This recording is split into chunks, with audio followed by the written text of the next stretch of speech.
25 Cartoon Network fan theories so crazy they might be true.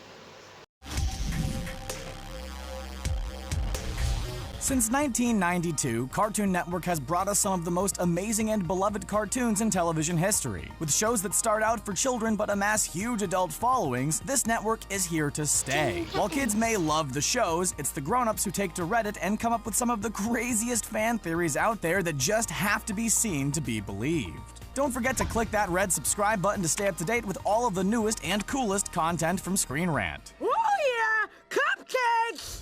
Fan theories are prone to getting decidedly dark, and this one about the Powerpuff Girls is no different. The Brenda theory imagines Blossom, Bubbles, and Buttercup are all multiple personalities of the same girl named Brenda. They believe her personalities manifested because of childhood bullying, which resulted in her hallucinating Mojo Jojo, the girl's #1 nemesis. The theory imagines all of the adventures they go on, and battles they fight are all inside of Brenda's mind, as her way of dealing with her childhood trauma.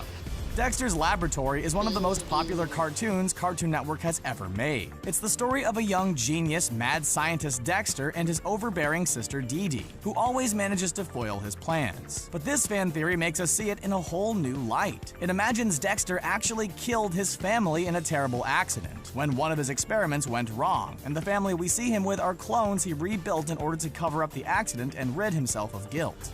Because they aired on the same network, it's only natural that some fan theories might tie two separate shows together, placing them in the same universe. This theory about Dee Dee from Dexter's Lab and a possible tie to the Powerpuff Girls universe might actually make sense. These fans suggested Dee Dee was actually a creation of Professor Utonium, only without the accidental addition of Chemical X. Because of her over-the-top sweetness and innocence, it seems totally possible that she is the perfect little girl the professor was aiming to create. Another Cartoon Network show that seems to take place in the same universe as Dexter and the Powerpuff Girls is Samurai Jack, and this theory makes an amazing argument for that point. This fan states that since Samurai Jack takes place in feudal Japan, and the girls take place at the end of the 20th century, that they all live in a world where Aku has been in control of Earth for at least 400 years, meaning the villains the Powerpuff Girls fight are almost certainly sent by Aku in an attempt to take over Townsville. It seems like fans are doing a lot of thinking about Samurai Jack, and we don't blame them. This Redditor has delved deep into the symbolism behind the show, and has come up with something pretty impressive. They state Jack actually represents the Japanese way of life before its industrialization, when people lived in a simpler, more traditional manner. And shapeshifter Aku in his dystopian future actually represents Japan in the present, industrialized and having abandoned a lot of their old ways. You're like the cotton candy of the jungle. Steven Universe is a totally out there show that provokes a lot of discussion, and why wouldn't it? The coming-of-age story of Steven, the half-gem, half-human little boy who is trying to find his place in the world while accompanying his gem friends as they protect their world. This theory examines one of the more mysterious characters, Lion. They imagine that Lion actually is Pink Diamond, reincarnated after she was shattered by Rose during the war. Because Lion doesn't talk, it is hard to confirm this, but it's a pretty interesting idea, but was completely debunked when a flashback revealed Rose Quartz as the Pink Diamond. It's widely understood in the world of Steven Universe that second-generation gems don't have any powers, as Peridot explained to Steven and Amethyst in one episode. But what if that isn't true at all? This fan theory wonders if the Great Diamond Authority actually lies to all those new generation gems about their powers, in order to keep them from developing their powers and rebelling against the Authority in the future. Because they suffered so much loss during the last rebellion, it makes sense that they would resort to deceiving future generations of gems. Because Steven's existence is so different from either the humans or the gems, it leaves a lot of open-ended questions to be answered. The biggest of which is what would happen if Steven's gem was lost or damaged. Much like Iron Man, this theory believes that taking away his gem would actually kill poor Steven. They know he isn't entirely made of light, so he wouldn't poof like other gems. But because he is partially human, he would actually suffer irreparable injuries if his gem was damaged. One of the last Steven Universe theories we're going to look at is one of the most mysterious, and concerns Pink Diamond's origins. We know for sure that Earth is her first colony, as it was where her soldiers came from, as well as the fact that all Rose Quartz was her creation. But where did she actually come from? Some fans believe that she was actually the first gem to be created on Earth, which is why she has such strong ties to the planet. Ben 10 is a cartoon series about a young boy named Ben, who one day discovers a device that allows him to take on the forms of 10 different alien heroes. heroes, each with their own separate set of powers and abilities. His cousin Gwen is a big part of the show, but some fans wonder if Gwen isn't his cousin at all, but actually his sister. They share the same birthday, and their personalities definitely have a strong yin and yang aspect to them, leading some to believe that they are actually siblings. Sometimes fan theories get pretty meta, with shows taking place in the same universe, crossing over into each other's worlds, and actually becoming aware that they are television shows within other television shows. This one has a similar idea, but in a totally different direction. This theory puts out the idea that Ben 10 is actually a comic book written by Gwen, and that all of their adventures and exploits take place on the page. It isn't a stretch to imagine that a creative older sister would make a comic book about her little brother. In yet another show crossover, this fan theory has some ideas about what Ben's Omnitix actually is. They believe it is actually a prototype for the Animorphs Escafil device, or vice versa. This is true because both devices are alien technology that do pretty much the same thing: absorb DNA and allow the wearer to turn into different creatures, and both share similar time limits and restrictions. You might say that Ben can't become Earth animals, only aliens. But is there actual proof that he couldn't if he tried? This is not how I wanted to spend my last years. Don't worry, old me. I have a new plan.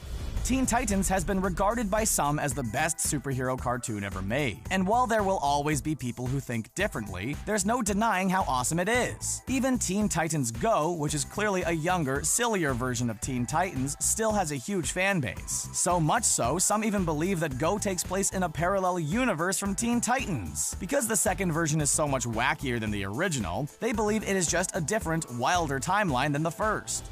It is a popular trope in TV and movies to explain unbelievable events by placing them in a character's dream and/or imagination. And that's just what this fan theory has done about Teen Titans Go. Because it's so much more lighthearted than the original Teen Titans, and because of Beast Boy's role as comic relief, these fans suggest that all of Teen Titans Go takes place inside of Beast Boy's mind. They believe that this new focus on Beast Boy is evidence that he is controlling the storytelling from within his own mind.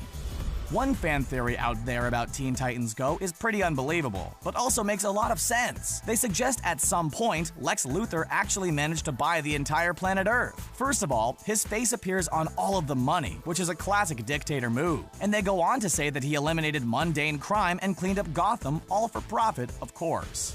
This theory is actually quite sweet, and is a really interesting look at the worlds of both Teen Titans and Teen Titans Go. Some fans out there believe that TTG episodes are actually stories being told to children by the Titans themselves. It could explain why the show is more childlike than the originals, as it has been edited down to be appropriate and fun for them to hear, and the perspective of each episode favors whatever Titan is telling the story at the time. This fan theory wonders if the Teen Titans aren't the heroes after all, but are actually evil. These fans point out a number of different episodes in which it can't be said the Titans are actually out to do good, like in Beastman, when they appear to kill their opponent, or in Opposites, where they are caught robbing a bank. Also, they have been known to blow up parts of the city just to get some free pizza, which does sound a little evil, even for the biggest pizza fans out there. Scoop it till you poop it. Let's get gross!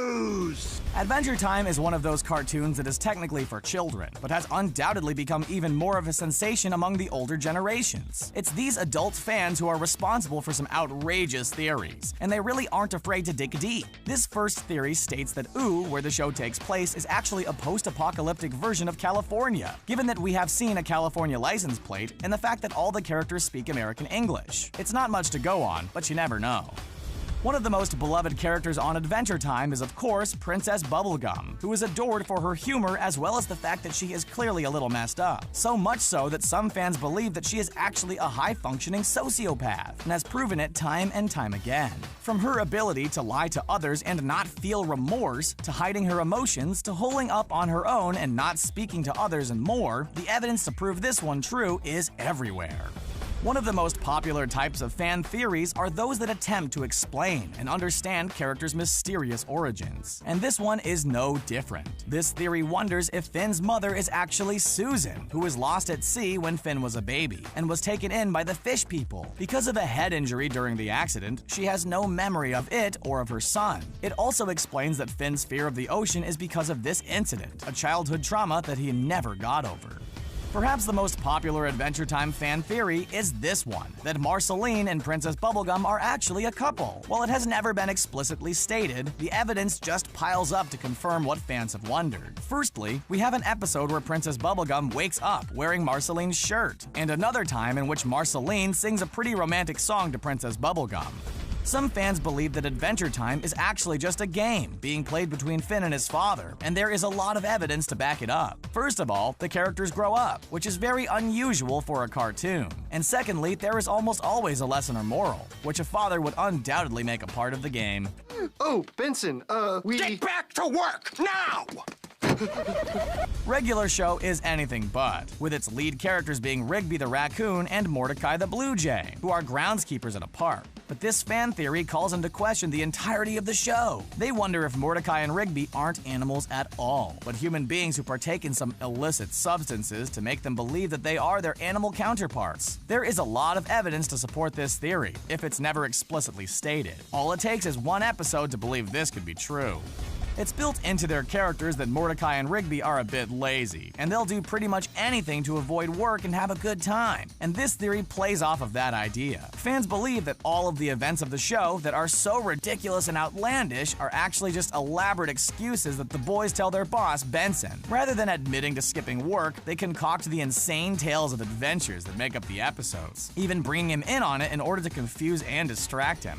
Johnny Bravo is a Cartoon Network classic, and actually where Seth MacFarlane got his start on TV. While we know him as a guy who likes to think he's a smooth James Dean lookalike, some fans actually wonder if he might be a child. It explains almost all of his behavior, like the fact that he never actually gets a date, he exaggerates everything about himself, he doesn't seem to have an actual job, his whole appearance seems like something a child would imagine as the ideal grown-up, and the list goes on.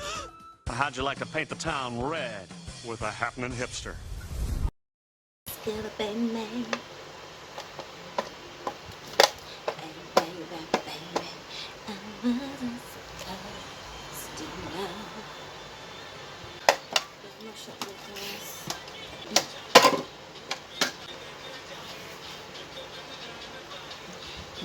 Baby,